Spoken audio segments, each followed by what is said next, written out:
오늘부터 시편 말씀을 함께 나누게 되는데 시편은 150편으로 이루어졌습니다.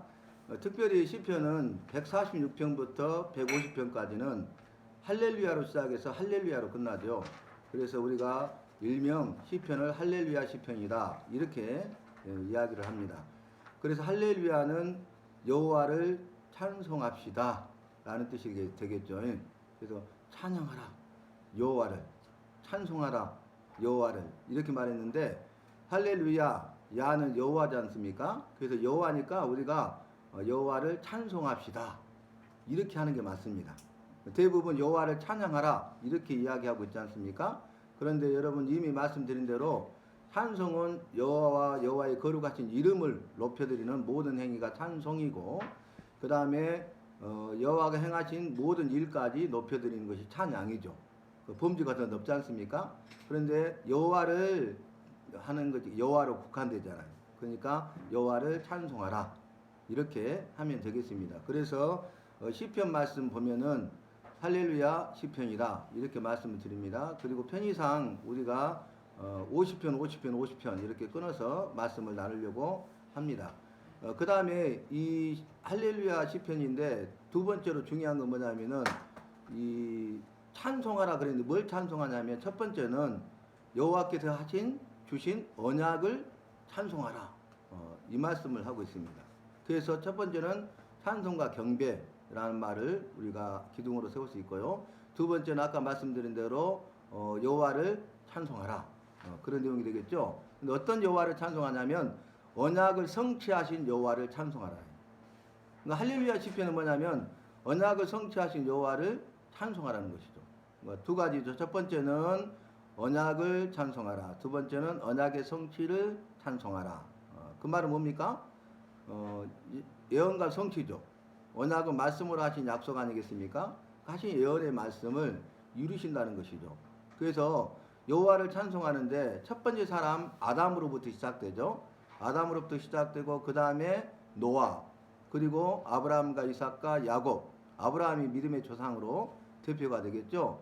그 다음에는 모세 시대, 그 다음에는 다윗 시대에 이르기까지 여호와를 찬송하고 여호와께서 행하신 일들을 찬송하라. 그래서 찬송과 찬양 이렇게 말씀드릴 수가 있겠습니다. 그래서 시편은 지금 그걸 이야기하고 있는 것이죠. 자, 첫 인류의 조상이 아담이고 새 인류의 조상이 노아고 믿음의 조상이 아브라함이라고 말씀을 드렸습니다. 그래서 나중에 우리가 언약을 통해서 구약과 신약의 말씀을 우리가 살필 수 있는데, 언약의 관점에서 봐도 아담과의 언약, 노아의 언약, 그 다음에 아브라함과의 언약, 모세와의 언약, 그 다음에 다윗과의 언약 이렇게 말씀드릴 수가 있습니다. 그래서 언약은 두 가지로 나오죠. 첫 번째는 은혜의 언약, 두 번째는 행위 언약. 은혜는 그냥 여호와께서 무조건적으로 받을 자격이 없는 자에게 베풀어 주시는 사랑, 친절, 호의라고 그랬잖아요. 은혜가. 그러니까 그건 뭡니까? 여호와께서 일방적으로 말씀하시고 하신 말씀을 은혜로 이루시는 거예요. 그런데 행위 언약은 뭡니까? 쌍방간에 언약을 체결하는 거죠. 그래서 우리가 네가 이렇게 하면 이렇게 하리라 조건이 있다는 것이죠. 그러니까 은혜는 무조건적이에요. 무조건적. 우리가 은혜 받았습니다. 그 말은 받을 자격이 없는 자에게 무조건적으로 베풀어 주시는 여호와의 사랑을, 은혜를, 친절을 체험했습니다. 깨닫게 됐습니다. 누리게 됐습니다. 감사합니다. 그런 뜻이 되겠습니다. 그러니까 언약을 찬송하고 또 그 언약의 성취를 찬송하는데, 말씀으로 약속하시고 언약, 그리고 그 언약을 성취하시는 여호와는 어떤 분이세요? 은혜의 여호와시다 라는 것을 시편에서는 강조하고 있습니다. 그래서 두 가지 기둥으로 살피는데, 일권 말씀 우리가 살피는데 오늘 1편부터 41편까지가 1권이거든요. 그래서 1편부터 41편까지 1편, 2편, 10편, 33편은 무명의 시입니다. 그리고 나머지는 다윗의 시편이다 이렇게 말씀드릴 수가 있겠습니다. 두 가지 기둥은 이미 말씀드렸습니다. 우리가 찬송과 경배 그리고 할렐루야로 말씀드릴 수가 있겠습니다. 시편은 찬송과 경배와 할렐루야를 말씀한다 이렇게 한 문장 요약을 도표로 할 수가 있겠습니다. 자, 그러면 우리가 찬송과 찬양을 살폈잖아요. 경배는 뭡니까? 경배? 우리가 찬양과 경배합시다 그러잖아요. 경배와 찬양합시다. 옛날에 높여드리는 거. 자기를 가장 낮추어서 여호와를 가장 높여드리는 것이 경배예요, 경배. 그러니까 내가 낮아지면 낮아질수록 여호와는 더 높임을 받으시는 거죠. 그래서 자기를 가장 낮추어서 여호와를 가장 높여드리는 행위가 경배입니다, 경배. 그래서 동방의 박사들이 법회합을 열어서 황금과 유황과 몰약을 드리고 아기구주 예수께 엎드려 경배하였다. 이렇게 말씀을 하고 있죠. 예. 그래서 경배는 바로 그런 뜻이 되겠습니다. 자, 시편 말씀 우리 들어가겠습니다. 시편 말씀 보면은 우리 인간에 대해서 말하는데 우리 인간이 얼마나 연약한 존재인가에 대해서 말해요. 그리고 그뿐만 아니라 우리 인간에 대해서 또 다르게 말을 하는데 아름답고 위대하고 탁월한 존재다. 이렇게 말합니다. 그래서 그걸 뭐라고 합니까? 여호와께서 만드신 걸작품이다. 근데 최고의 걸작품이다. 근데 그 앞에 뭐가 붙어요? 아름다운 최고의 걸작품이다. 이렇게 시편은 노래하고 있습니다. 그러니까 우리가 나를 가소 평가하면 안 돼요. 나만 보면 안 돼요. 내 안에 계신 주님이 계시기 때문에 주님은 나를 보실 때 아름다운 최고의 걸작품으로 보신다 그 말입니다. 우리가 제품하고 작품은 차이가 있죠. 그렇잖아요. 공장에서 제품을 찍어내잖아요. 근데 작품은 그렇지 않잖아요. 수작업을 통해서 작품만 돼도 가치가 있는데 작품 중에 작품이 걸작품이에요. 근데 걸작품 하면 수식어가 뭡니까? 최고. 그보다 더 좋은 건 없다 그 말이죠. 그런데 최고의 걸작품일 뿐만 아니라 아름다운 최고의 걸작품이다. 이렇게 이야기하고 있습니다. 그래서 나의 모습을 볼 때 나의 연약함을 깨닫고요. 그럼에도 불구하고 내 안에 계신 여호와로 인하여서 내가 여호와께서 나를 말씀하실 때 너는 나의 아름다운 최고의 걸작품이야 라고 말씀하시니까 우리가 힘을 얻고 용기를 얻고 또 자부심을 가지면서 우리가 여호와와 함께 여호와를 찬송하고 영광 돌리는 삶을 살 때에 우리가 쓰임받는 삶을 살게 되는 것입니다. 1편 말씀 보면 복 있는 사람 이렇게 요약할 수 있는데요. 의인은 인정하시나 악인은 망하리로다. 의인과 악인을 대조하고 있죠. 그래서 복 있는 사람은 여호와의 말씀을 주야로 즐거하여 그 가운데 기록된 대로 다 지켜 행하는 자인데 묵상하는 자로다 그랬잖아요. 그죠? 여러분 그래서 묵상이란 말을 우리가 제가 지난번에 말씀드렸는데 기억 혹시 나신가요? 성경에서는 묵상이라고 말하지 명상이라고 하지 않습니다. 명상은 뭐냐면 득도, 득음, 무아지경, 초월 그거예요. 그래서 이게 뭐냐면 수도사들이 마인드 컨트롤을 했거든요. 명상 똑같아요. 인도 수도성들이 또 그렇게 했잖아요. 그 다음에 수도사들이 수도원 운동을 많이 했을 때 그게 연결되어 있는 거예요. 그런 부분들이 서로 하나로 연결되어 있습니다. 명상은 한마디로 정의하면 자기 자신을 비우는 거예요. 그게 목표예요. 그런데 이 묵상은 뭐냐면 자기 자신을 비우는데 목표가 있어요. 자기 자신을 비우는데 여호와로 가득 채우기 위해서. 그러니까 자기를 비우고 여호와로 가득 채우는 게 뭐예요? 묵상입니다. 묵상. 그래서 귀신 들린다에 대해서 말씀했는데 그 사람이 마음의 소원이 귀신이 떠나는 거잖아요. 근데 그 문제를 해결할 수 없어요. 어느 날 귀신이 떠났어요. 얼마나 행복합니까? 자유롭게 된 거죠. 그런데 그 귀신이 거할 곳을 찾지 못하고 다시 돌아와 보니까 그 사람의 마음이 깨끗하게 청소되고 소재되었더라. 비어 있어요. 그러니까 그보다 더 악한 귀신을 데리고 와서 거하니 그 사람의 형편이 전보다 나중에 더 심하였더라. 그랬죠. 이게 뭐냐면 여러분 보세요. 여기 컵이 있는데 이게 빈 컵이에요. 빈 컵인데 물을 따르면 무슨 컵이에요? 물컵. 물을 다 마셨는데 빈 공간에 우유를 넣으면 똑같은 컵이 우유컵이 되죠. 자 그러면 영이라는 게 있는데 모든 사람은 믿는 사람이든 믿지 않는 사람이든 심령이 있잖아요. 심령. 그죠? 우리의 심령 주의 것이니 심령. 그죠? 영입니다. 그런데 또 여호와의 영이신 성령이 있고 악한 사탄마귀의 영인 악령이 있죠. 그죠? 그러면 이게 빈컵이 심령인데요. 이 심령 안에 성령이 역사하시면 어때요? 선한 사람이 되어서 선한 일을 해요. 그런데 악령이 임하면 악한 사람이 되어서 악한 일을 해요. 그러면 성령이 오시면 악령은 떠나갑니다.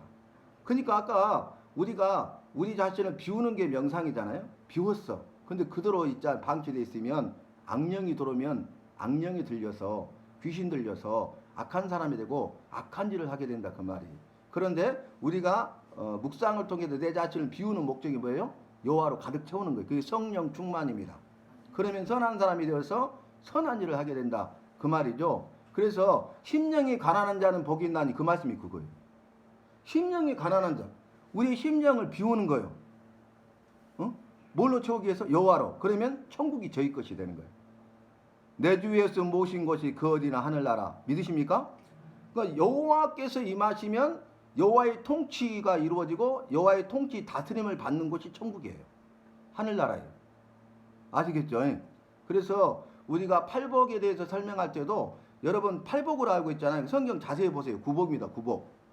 9가지 복이에요. 9가지 복. 우리는 편의상 정리해서 사람이 팔복이라고 하니까 팔복, 산상순, 산상보훈, 산상설교 해가지고 팔복에 대해서 이야기하는데 자세히 보면 구복입니다. 구복. 성경 말씀 우리가 정확하게 보고 정리를 할 수 있어야 된다 그 말입니다. 지난번에 제가 참고로 말씀드렸는데 성령의 열매는 9가지라고 그랬잖아요. 그런데 성령의 열매는 사랑인데 이 사랑은 희락과 화평과 오래 참음과 자비와 양성과 충성과 온유와 절제니 이 같은 것을 금지할 법이 없느니라 그랬죠. 그러니까 성령의 열매는 사랑이에요. 이게 아가페 사랑이에요. 아가페 사랑. 이 사랑은 나머지 8가지가 포함된 것이 아가페 사랑이라고요. 아시겠죠? 우리 인간이 할 수 있는 사랑이 아니에요. 그러니까 고린도전서 13장 말씀에 우리가 사랑장 그러잖아요. 사랑장, 사랑은 나오잖아요. 그 사랑은 아가페 사랑을 말해요. 근데 당신 목사면서 이럴 수 있어? 목사면 이 정도는 돼야 되지 않아? 뭐 장로님 이럴 수 있어? 그러잖아요. 그것은 우리가 말씀을 잘 모르는 거예요. 우리가 그 앞에 보면 은사에 대해서 쭉 이야기하면서 이 모든 것 위에 사랑을 더하라. 그러면서 더 큰 은사를 사모하라 그랬죠. 그러면서 나온 것이 사랑은 오래 참고 온유함 이렇게 나와. 그러니까 가장 큰 은사, 더 큰 은사가 뭐예요? 사랑의 은사예요. 믿음, 소망, 사랑 그 중에 제일은 사랑이라고 결론을 내리는 도 그거예요. 그러니까 말씀을 보면 사랑장이면서도 은사장입니다. 여러분.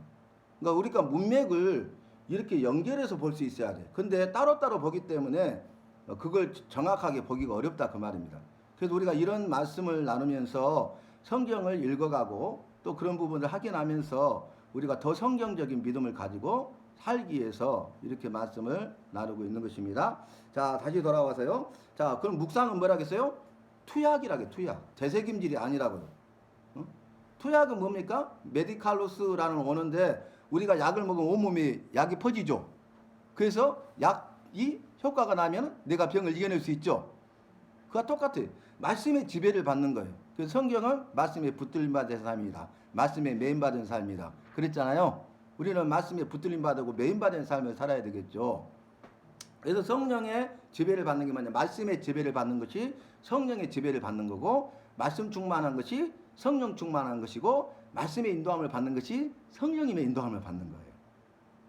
아시겠죠? 그래서 말씀이 중요해요. 말씀. 의인은 인정하시나 악인은 망하리로다. 이렇게 나오면서 악인은 바람에 나는 겨와 같도다. 그랬어요. 여러분, 지진 일어나니까 지형이 사라져버리죠. 지도가 달라져 버리잖아요. 지금 보고 계시죠, 여러분? 2000년 넘는 그 유네스코에 등록된 고성이 3초 만에 무너진 거 보셨죠? 지금 엄청난 일들이 이루어지고 있어요.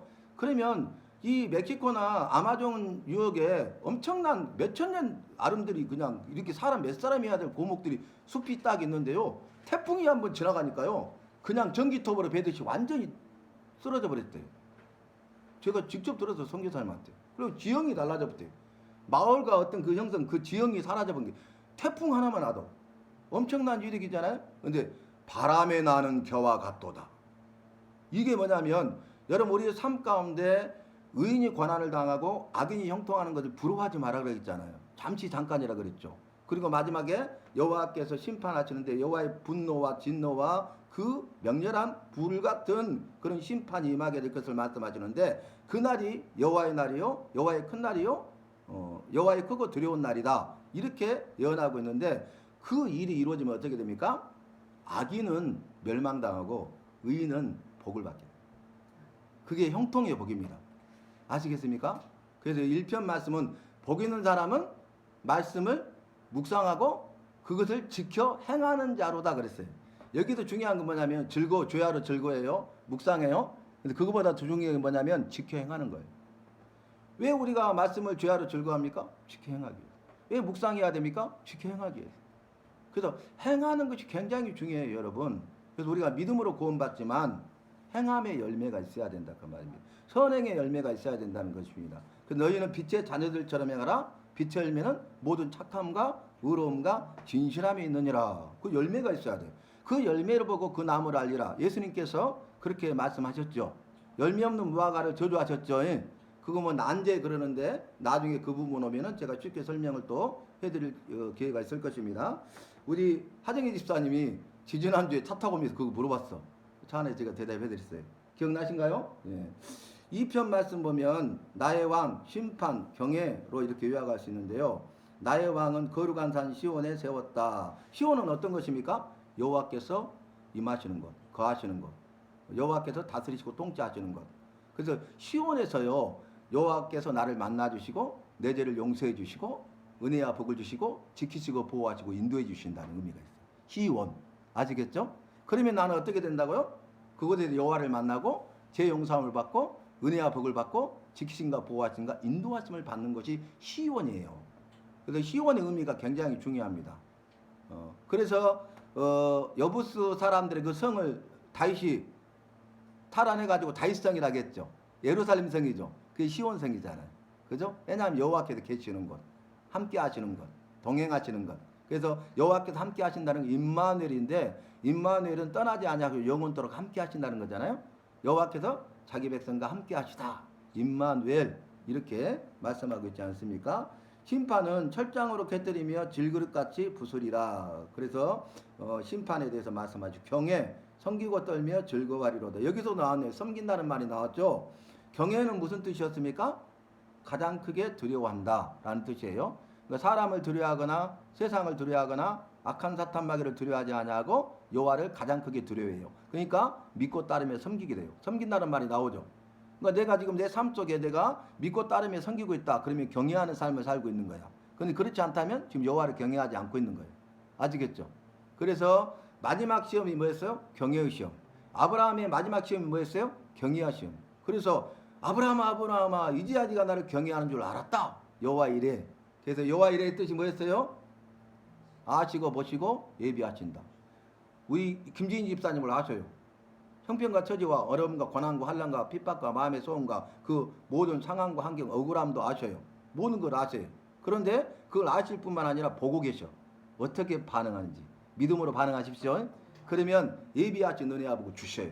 이게 여호와 이래예요. 그래서 아시고 보시고 예비하시는 여호와 이래의 주님을 우리가 여호와를 만나야 되는 것입니다. 3편 말씀 보면 대적 구원 강구를 했는데요. 이게 하나예요. 그래서 제가 짧게 하다 보니까 나눠진 것은 뭐냐면 2편은 나의 왕, 심판, 경외 세 개의 단락이라 그 말이에요. 그런데 이렇게 된 것은 하나의 단락이에요. 3편은. 그런데 그 내용을 짧게 요약하다 보니까 중요 단어를 넣어서 대적 구원 강구. 대적으로부터 구원하시고 구원은 여호와께 있사오니 죄의 복을 죄의 백성에 내리소서. 이 복은 뭡니까? 구원의 복, 이꼬로 영생의 복. 4편 기도 의의 기쁨. 기도는 의의 여호와여 부를 때 응답하소서. 의뢰는 의의 제사를 드리고 여호와를 의뢰할지어다. 의지는 뭐예요? 의지는 뭡니까? 의뢰는 뭡니까? 왜 의지하는 거 기대는 거죠? 믿으니까 기대죠. 의뢰는 뭐예요? 믿고 맡기는 것이 의뢰예요. 맡기는 거예요. 내 모든 행사를 다 주께 맡겨버리라 그랬잖아요. 그죠? 우리가 맡기는 삶을 살아야 돼요. 그런데 제가 IMF 오기 전에도 그랬어요. 세상에 믿을 거 하나도 없다. 그리고 은행도 부도 난다. 사람들 웃었어요. IMF 때 은행 부도 났습니다. 지금 부도 났잖아요. 실리콘밸리 은행, 시그니처 은행 부도 났잖아요. 스위스 은행이 부도 날라니까 70조를 지금 투자했잖아요. 유럽과 한국 포함해서 전 세계가 다 연결되어 있습니다. 지금 여러분 심각하게 생각을 안 하는데요. 굉장히 심각한 상황이에요. 지금 부분들이. 여러분 예금도 마찬가지입니다. 굉장히 이제 찾지 못하는 그런 일들이 생깁니다. 이게 일파만파가 되는데 지금 이 경제가 어려워지는 건 뭐냐면은 마세의 징조에 대해서 말씀하셨잖아요. 그 말씀이 뭐예요? 첫째에 전쟁과 기근과 지진과 연병이 있으리라고 했어요. 이 네 가지입니다. 네 개. 그런데 놀라운 것은 전쟁으로 치시고 기근으로 치시고 큰 전염병으로 치시고 지진으로 치신대요. 큰이라는 수식어가 성경 말씀에 기록되어 있어요. 그 뭐냐면은 전쟁을 위해서 죽었잖아요. 살아남은 자들이 굶어 죽어 기근. 근데 거기서 살아남은 사람이 어때요? 전염병으로 죽어요. 시체들을 장사할 수 없다고 성경에서 말했어. 너무 많이 죽어버리니까 죽은 자들로 인하여서 슬퍼하지 말고 살아남은 자들 위해서 네가 슬퍼하며 울며 애고갈지어다 그랬다고요. 이게 정말 무서운 말씀 아닙니까? 그래서 전염병이 돌아요. 그래서 다 죽는 거예요. 그래서 그런 것들이 역사적으로 성경적으로 이루어져서 성경에 기록되어 있고 지금 현재 말세 중에 말세다 그러는데 지금 그것을 우리에게 보여주고 있는 것입니다. 큰 전염병인데요. 이제는 속수무책이라는 거죠. 누구도 통제할 수 없는, 그리고 한 번도 경험해 본 적이 없는, 한 번도 가본 길이 없는 길을 간다고 지금 말하고 있지 않습니까? 코로나 하나 때문에도 엄청난 파장을 일으켰지 않습니까? 그런데 여러분 팬데믹, 트윈데믹, 그 다음에 신데믹 온다고 그래서 성경에 신데믹. 그러면은 두세 개가 한꺼번에 오는 거예요. 그러면 누가 맞겠어요? 그죠? 여러분 팬데믹만 무서운 게 아니에요. 성경에 신데믹을 이야기하고 있다고. 여호와께서 말씀하신 그 전염병, 큰 전염병이 임하게 되면은 여호와께서 죄에 대한 징벌로 내리시는 심판이기 때문에 그것을 막을 자도 피할 자도 없다는 거예요. 그죠? 마지막 요한계시록 보면은 너무 두려워서 바위 뒤에 숨고 산 뒤에 들어갔고 바위야 산아 나를 숨기게 해달라 그러대요. 숨을 수 없다고 그랬어요. 여호와의 진노의 심판을 피할 수가 없다고요. 엄청난 일들이 지금 이루어지고 있는 것입니다. 그 다음에 기쁨 저희의 곡식과 새 포도주에 풍성할 때보다 더하니다. 주님이 주신 기쁨은 저희의 곡식과 새 포도주에 풍성할 때보다 더하니다. 여러분 그렇습니까? 곡식 내가 저장해 놨어. 그리고 새 포도주가 풍성해. 그 기쁨보다 여러분 주님으로 인한 기쁨이 더 크십니까? 그래야 정상이에요. 그래야 믿음의 사람이에요. 농부가 어리석은 농부가 창고를 헐어버리고 새로 지어놨 가득 채웠잖아요. 풍년이 돼가지고 그래서 내 영혼아 이제 되었으니 먹고 마시고 즐기자 했는데 이 어리석은 자여 오늘 밤에 네 영혼을 내가 도로 취하면 네가 준비한 것이 누구 것이 되겠느냐? 여러분 우리는 이런 말씀들을 우리가 잘 기억해야 돼요. 정말 우리가 믿음 안에 산다고 하면서 믿음으로 살지 못하는 것, 그러면서 이루어지는 잘 돼가는 형통의 복처럼 보이는 것들이요 저주입니다. 한순간에 무너져 버려요. 276조였어요 자산이 실리콘밸리 은행이. 그런데 위험하다는 말이 나오고 이틀 만에 무너졌잖아요. 영국 법인을 했는데요. 거기 얼마에 인수된 줄 아십니까? 1파운드 1057원에. 허무하죠? 여러분들이 가지고 있는 거 얼마 있어요? 뭐 100억 있습니까? 1000억 있습니까? 여러분 한순간에 사라져버려요. 한순간에. 만약에 초초의 전쟁과 기근과 이런 것도 지진과 이런 것이 일어난다고 해보세요. 그러면 여러분들 그게 있겠어요? 예금 하나도 못 찾죠? 이제 기근에서 다 굶어 죽죠?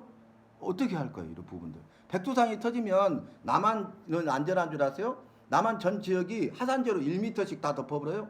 농사 되겠어요? 아프리카처럼 굶어 죽어요. 이러는 것들은 한순간입니다. 한순간. 이제 주님의 때가 가까워졌다고 여러분 믿으십니까? 그러면 우리가 이 경고의 말씀을 드려야 돼. 경고의 말씀. 에레미야 말씀, 오늘 우리 아침에 묵상의 말씀이 뭔지 아십니까? 거짓 선지자들이 내가 너를 보내주도 않냐고, 내가 명령하지도 않냐고, 말하지도 않았는데 네가 여호와께서 말씀하셨다고 말하는도다. 네가 꿈을 꾸었다고 꿈을 말하는도다. 그랬어요. 근데 거짓 선지자들이라고 그랬어요. 내가 불로 그들을 심판하리라 그랬고 그를 따르는 자들도 심판하리라 이렇게 말씀하셨어요. 그래서 너희는 여호와의 말씀을 들을지어다. 여호와의 말씀을 들을지어다. 여호와의 말씀을 들을지어다. 그 한 장에서 계속 그 말씀을 여호와의 말씀을 들어야 되는데 여호와의 말씀을 듣지 않는 거예요. 여호와의 종의 참된 선지자 에레미야 말을 들어야 되는데 듣지 않는 거예요. 거짓 선지자들의 말을 듣는 거예요. 너희는 내가 재앙을 내린다고 할 때에도 평안하다 말했고 재앙이 오지 않는다고 말하는도다. 그렇게 말을 하고 있잖아요. 그래서 우리가 마지막 시대에 말씀이 있어야 분별할 것 아닙니까? 내 믿음을 지킬 것 아닙니까? 직분이 나를 구원하는 것 아닙니다. 내 믿음을 지키는 것 아닙니다. 우리가 지금 마지막 시대라고 생각한다면 날마다 삶의 순간순간마다 우리의 삶의 우선순위를 정해서 우리가 내가 해야 될 것이 무엇인가를 알고 그 일을 해야 된다. 그 말. 그 일을 하고 있지 않다면 어리석은 거예요. 우리가 예비하고 준비해야 되잖아요. 우리 열천이 알잖아요. 그죠? 근데 우리가 바로 그런 어리석은 미련한 다섯 처녀가 아닌가 여러분 생각해야 돼요. 그 부분들은. 좋습니다. 5편 악인 심판 의인이 있는데요. 악인 심판은 나의 말에 귀를 기울이사 미워하시며 멸하시리로다. 나의 말에 귀를 기울이사 나의 심사를 통촉하소서. 1절에 그렇게 시작하거든요. 여러분 이게 뭔지 아십니까? 한나의 기도예요. 한나가 술에 취했는 것보다 엘리 대제사장이 그랬죠. 어리석은 거죠. 마음의 중심을 통하는 기도했어요. 그게 뭐냐면 나의 심사, 나의 말에 귀를 기울여 나의 심사를 통촉하시는, 그러니까 내 심사를 아뢰는 거예요. 요 앞에 나의 억울함을 아뢰는 거예요. 마음의 소원을 간구를 아뢰는 거예요. 근데 우리 주님은 그걸 다 하시고 보시잖아요. 들으시잖아요. 그리고 응답하시고 역사하시잖아요. 그리고 그 응답을 통해서 사무엘을 들어 쓰시잖아요. 그러니까 합력해서 선을 이루시고 우리의 삶을 한 걸음 한 걸음 인도하시고 징검다리가 되게 하셔서 결국 그 일을 이루시고 그 일을 통해서 영광을 받으시고 나에게 착하고 충성된 종아 네가 잘했으니 주인의 즐거움에 참여할지어다. 이렇게 축복해 주신다고 말이에요. 너무 감사하죠. 그죠? 주님이 나를 통해서 하셨어요. 근데 내가 했다고 복을 주시는 거예요. 상을 주시는 거예요. 얼마나 감사합니까? 저와 여러분은 그러한 믿음의 사람이 되어서 주님이 주시는 복과 상을 누리는 자가 되어야 되겠습니다. 저주 가운데 있거나 벌을 받아서는 안 되겠습니다. 의인 인도는 의로 나를 인도하시며 복을 주시고 호의하시리로다. 시편 6편은 구원을 간구하고 응답에 대한 말씀인데 고치시고 구원하소서. 나를 고치시는 분이 누구예요? 여호와. 나를 구원하신 분이 누굽니까? 여호와. 그래서 나를 죄와 사망에서 구원하신 유일한 구원자는 예수 그리스도밖에 없어요. 삼일째 여호와. 아시겠죠? 유일한 구원자, 유일한 중보자. 아시겠죠? 예수님 외에는 중보자가 없다겠어요? 예수님께서 우리를 위해서 초소를 예비하고 계시고 하늘에서 우리를 위해 친히 기도하고 계시죠? 그게 중보기도예요. 예수님의 기도가 중보기도예요. 중보자의 기도가 중보기도예요. 모세와 아브라함 등등은 왜요? 중보적 기도를 한 거예요. 중보자로 오시는 예수 그리스도의 실체를 보여주는 그림자로서. 아시겠죠? 그래서 우리는 그런 부분들도 정확하게 표현을 해야 되겠습니다. 그 다음에 응답은 들으시고 받으시리로다. 7편은 의의 심판, 구원을 찬양하는데 나의 의와 성실함을 따라 판단하시고 구원하심을 찬양하리로다. 구원 찬양은 그렇게 이야기하고 있습니다. 구원하심은 여호와께서 행하신 일이죠. 그죠? 그러니까 찬양이라는 단어를 써야 됩니다. 8편 창조를 찬양하는데요. 주의 이름이 온 땅에 어찌 그리 아름다운지 주의 영광을 하늘 위에 두셨나이다. 그러면요. 주의 이름이 온 땅에 아름답다고 그랬잖아요. 그죠? 그분이 이 모든 걸 지으시고 보시기에 좋았다고 그러셨죠. 그리고 마지막 사람을 만들 보시기에 심히 좋았더라. 이렇게 결론을 내리죠. 여러분 사람만 보시기에 심히 좋은 게 아니라 그 앞에 지으신 모든 것이 다 보시기에 심히 좋았다는 거예요. 아시겠습니까? 그래서 그것은 좋았다는 것은 선하다, 아름답다는 뜻이 있어요. 의로우신 여호와 보시기에 좋았다는 것은 선하다는 거예요. 악이 아니 아름답다는 거예요. 미운 게 아니다 그 말이죠. 그 다음에 9편은 해고, 응답, 악인 심판인데요. 구원의 일을 기억하고. 자, 여러분 구원의 일을 기억하고 있습니까? 날 구원해 주신 그 구원의 은혜와 기쁨과 감격을 누리고 있습니까? 날마다 구원의 기쁨과 감격에 빠지고 있습니까? 날마다 구원의 감격에 빠져라. 이 말 들어보셨죠? 제가 개척해가지고요 표구를 하나 썼는데 날마다 구원의 감격에 빠지라 이렇게 써서 붙여놨어 우리 교회에.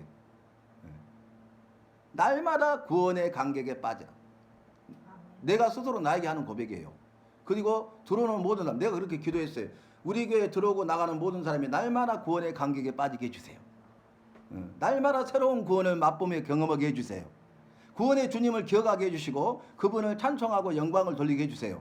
이 기도를 했다고요. 구원의 기쁨과 즐거움과 감사가 있는 사람하고 그렇지 않는 사람은 전혀 삶이 다릅니다. 그의 삶의 모습이나 행실이나 그의 표정이나 말하는 것이나 행실 모든 게 다 달라져요. 그 얼굴 보면 아는 거예요. 그 사람. 저 사람은 정말 은혜 가운데 요즘 저 사람 좀 요즘에 어려움이 있는 것 같은데 그렇지 않은 것 같은데 이게 느껴지잖아요. 그 부분들. 구원의 일을 기억하고 응답, 가난한 자의 부르짖음을 잊지 않으시고 응답하시고 악인을 심판하는데 악인은 그 손으로 행한 일에 스스로 얽히고 음부로 돌아가리로다. 시편 10편은 악인을 고발해요. 여호와가 없다나이다. 악인들은요 여호와가 없다고 그래요. 여호와가 어디 계시냐. 이스라엘 백성들이요 바벨론 때에도 망하기 전에 뭐라고 한지 아십니까? 왜 우리가 멸망당해야 되느냐? 우리가 무슨 죄를 지었냐? 이렇게 따져요 예레미야한테. 기가 막히죠 여러분. 하인 맞은 양심, 돌처럼 부서진 양심. 그래서 제가 말씀드렸는데 오늘 말씀에도요 이 가증하다 그랬어요. 선지자들과 제사장들이 모든 악을 행하였는지 그들이 간음을 행하고 완전히 그럼에도 뭐라고 하면 가증한 일을 행하였으니 그랬어요. 여러분 북이스라엘에 사마리아 선지자들을 책망한 거죠 먼저. 그 북이스라엘이 먼저 망했죠. 근데 북이스라엘은 그래도 정통이 아니잖아요. 근데 유다 제사장과 선지자들이 뭐냐면 이들이 가증한 일을 행하였다. 가증이라는 단어를 넣어요. 여러분 믿지 않는 사람이 죄를 범하면 가증이란 말을 안 한다니까요. 안 믿으니까 모르니까 그렇게 악을 행하는 거예요. 근데 믿는다고 하면서 악을 행하고 믿는 사람하고 똑같고 그보다 더하면 가증하다고요. 뭐 그러니까 제사장 선지자 다 썩어버린 거잖아요. 일반 백성들 말할 것도 없잖아요. 그러니까 마지막 심판밖에 없는 거예요. 멸망밖에 없는 거예요. 그래서 죄에 대한 심판으로 멸망당하는 것을 볼 수 있습니다. 구원을 호소하는데 일어나옵소서 손을 드옵소서 잊지 마옵소서 꺾으소서 시편 11편 의인을 구원해달라고 말하는데 의인을 감찰하시고 보고 계셔. 나의 중심을 보셔요. 나의 폐부와 심장을 시험하셔. 그리고 내 마음의 중심의 진실함을 원하셔. 진실하세요? 중심의 진실함을 원한다니까. 여호와 보시기에 진실해야 돼요. 근데 우리가 그러지 못하잖아요. 그러니까 뭐 해야 돼요? 회개. 회개는 믿는 자들만이 누릴 수 있는 특권이라고 그랬어요. 제가 VIP만 누리는 특권, 특별한 권리. 회개가 얼마나 중요합니까? 그래서 회개하라 천국에 가까웠느니라. 세례 요한과 예수님의 외침이 한 자도 틀림없이 똑같죠. 그래서 복음은 뭐예요? 회개하라가 복음이에요. 왜 회개해야 돼? 천국이 가까웠으니까. 천국에 들어가려면. 천국에 들어가시렵니까? 회개하셔야 돼요. 회개하지 않는 사람은 구원받을 수 없어요. 제사함 받지 못하니까. 그 천국 못 가. 영생 못 누려요. 아시겠죠? 그 다음에 악인 심판 악인을 미워하사 치시리로다. 12편 도우소서 말씀인데요. 경건한 자와 충실한 자를 도우소서 말하고요. 그 다음에 말씀은 안전지대에 두리라. 여러분 지금 안전지대 없어요. 성경에서 보면 여호와가 뭐예요? 나의 영원한 안식처, 영원한 도피성, 영원한 피난처, 영원한 안전지대. 이 네 가지로 요약돼요. 근데 영원한이 들어가. 그죠? 이 세상에는 없어요. 영원한 도피성, 피난처, 안식처, 안전지대 없습니다. 여호와 안에 가야 돼. 그래서 우리가 그러잖아요. 다윗이 여호와는 나의 목자니 내가 부족함이 없으리로다. 부족함이 없으리로다. 내 잔이 넘치나로다. 그랬잖아요. 근데 마지막에 그러므로 내가 여호와의 집에 영원히 거하리로다. 여호와의 집에 영원히 거하시기 바랍니다. 그 여호와의 집에 거하는 것이 나의 피난처고 안식처고 도피성이고 안전지대다. 그 다음에서 흑도가니에 7번 단련한 은가토다. 7은 완전수입니다. 아시겠죠? 안식일, 안식년, 안식년이 7번 반복 49년 다음에 희년 그렇게 나오죠. 그 다음에 시편 13편은 절규와 구원을 찬송하는데요. 어느 때까지니까 잊으시나이까 숨기시겠나이까 절규하고요. 구원을 찬송하는데 절규한 다음에 거기도 끝난 게 아니라 내 마음은 주의 구원을 기뻐하고 찬송하리라. 아멘. 그러면 주사위는 누구한테 한 거예요? 여호와께. 여호와께서 하실 일만 남았다는 거죠. 시편 14편 어리석은 자 여호와가 없다 하도다. 아까 악인도 그랬죠. 여호와가 없다겠죠. 악인 있고로 어리석은 자. 나중에 우리가 시편 다음에 잠언 나오잖아요. 잠언에 이게 대조로 나옵니다. 지혜로운 자, 미련한 자, 어리석은 자 이렇게 의인과 악인 해가지고 대조해서 잠언에서 그 말이 나오거든요. 그 다음에 구원 기쁨인데 피난처 대신이 이스라엘의 구원이 시온에서 나오기를 원하도다. 즐거워하고 기뻐하리로다. 15편 장막과 성산에 거할 자. 정직, 공의, 진실하고 참선과 악을 행하거나 해방치 않고 망령된 자를 멸시하고 여호와를 두려워하는 자를 존대하고 소원한 것은 변치 않고 별리로 대금치 않고 뇌물을 받고 무지한 자를 해치 않는 자는 장막과 성산에 거할 자다. 이렇게 요약이 되는 거예요. 그러면 여기서 소원, 여러분 복귀보세요. 소원은 뭐예요? 여호와의 약속이다. 그러므로 반드시 지켜야 된다. 지키지 않으면 죄가 된다. 함부로 소원하지 말아라. 그랬잖아요. 그러면 소원하는 게 뭐예요? 자기 가축 중에서 소원해서 드리거나 그 다음에 자기 집을 소원해서 드리거나 기업으로 받은 밭을 땅을 소원해서 드리거나 이렇게 할 수 있어요. 그런데 소원해서 드리지 못할 것이 있죠. 그게 뭐예요? 초태생. 처음으로 난 것은 사람이든 짐승이든 여호와께 이미 구별된 것이기 때문에 다시 드릴 수 없어. 그건 이미 여호와의 것이야. 그 다음에 이미 여호와께 온전히 바쳐 드린 것을 또다시 드릴 수는 없어. 그 다음에 세 번째는 11조는 여호와의 것이야. 여러분 11조 가지고 내 마음대로 하면 안 됩니다. 11조는 여호와의 것이에요. 그냥 그 항목으로 드려야 돼요. 근데 어떤 사람 11조 갖고 자기가 선짐 다 내. 막 11조 쪼개갖고 감사한 거. 뭐 이런 분들이 계셔요. 근데 아무렇지도 않는 거야. 안타까워. 우리가 그런 기본적인 것들부터 말씀을 모르기 때문에 그런 거죠. 그래서 소원을 제가 그렇게 잠깐 말씀드렸고요. 그 다음에 16편 보호하소서 피하나이다. 기쁘고 즐거워하며 안전하게 거하리라. 이게 16편이고요. 16편 11절 읽어봅시다. 시작. 주께서 생명의 길로 내게 보이시리니 주의 앞에는 기쁨이 충만하고 주의 우편에는 영원한 즐거움이 있나이다. 아멘. 16편 여러분 1절부터 마지막 절까지 읽어봐요. 굉장히 도전이 되고 은혜가 되는 말씀이에요. 신여롭 권사님 그렇죠? 이 말씀이 굉장히 중요해서 제가 11절을 넣어놨어. 이 말씀 묵상해 보면요 엄청납니다. 주님께서 그렇게 일하시고 역사하십니다. 17편 들으소서 정직함을 들으소서 구하소서는 주께 피하는 자를 그 일어나 치는 자에게서 오른손으로 구원하시는 주여. 권능을 말합니다. 오른손 권능의 손. 그래서 전능하신 분. 18편까지 하겠습니다. 구원 역사는 나의 힘이 되신 여호와여 내가 주를 사랑하나이다. 구원을 얻으리로다. 이게 구원 역사예요. 우리는 1절만 암송하잖아요. 그죠? 근데 구원을 하는 게 핵심이에요. 구원이 핵심이에요. 그 다음에 감사 찬송은 뭐냐면 주께 감사하며 주의 이름을 찬송하리로다 그랬습니다. 여러분 감사가 뭐예요? 범사에 감사하라 이런 그리스도 예수 안에서 너를 향하신 여호와의 뜻이다 그랬잖아요. 감사가 뭡니까? 응? 감사가 뭐예요? 아니 그 감사라는 의미가 뭐냐고요? 신중하게 생각해서 심사숙고하는 거죠. 그 다음에 선택하는 거야. 그리고 그걸 고백하는데 감사함을 입으로 표현하고 예물로 드리는 것. 이게 감사예요. 우리 입술로만 감사하잖아요. 감사. 그렇잖아요. 그래서 우리가 결혼식에 와주셔서 감사합니다. 답례품 드리죠. 조그마한 선물 드리죠. 감사 고마움을 표시함으로써 드리는 답례와 선물까지 포함되어 있어. 본래 뜻이. 10명의 문둥병자를 고쳐주셨잖아요. 제사장한테 보이라 그랬잖아요. 그래야 이제 판정을 받아야 되잖아요. 근데 한 사람만 와서 예수님께 살해했어. 그러니까 그 9은 어디 있느냐. 감사해야 되는데 감사치도 않는 거죠. 그래서 우리가 그걸 여러분 잘 생각해야 돼요. 우리가 사람에게도 그러잖아요. 그래도 답례품으로 적은 선물인데 그렇게 너무 감사해서 제가 너무 고마움을 표시하는 거니까 꼭 받으셔야 됩니다. 이러잖아요. 우리 주님께 드릴 때도 마찬가지 예물. 그래서 감사로 드리는 제사가 있었잖아요. 감사제. 그죠? 그게 뭐예요? 화목제. 그래서 드린다고 이렇게. 그 말씀하신 대로 예물을 이렇게 드려요, 우리가. 그래서 우리가 그런 것들을 신앙적인 베이스를 가지고 내 몸에 베게 만들고 내 가족들, 내 자녀들에게 베게 해서 우리가 감사하는 자가 될 때 감사할 일이 더 많아지고 감사함이 넘칠 줄로 믿습니다. 감사하잖아요. 감사할 일이 더 많아지게 하셔. 그리고 감사함이 넘쳐버려요. 그 주님을 만나고 체험해서 정말 감사를 통해서 은혜 아버지 주인공 간증자가 되시기를 바랍니다.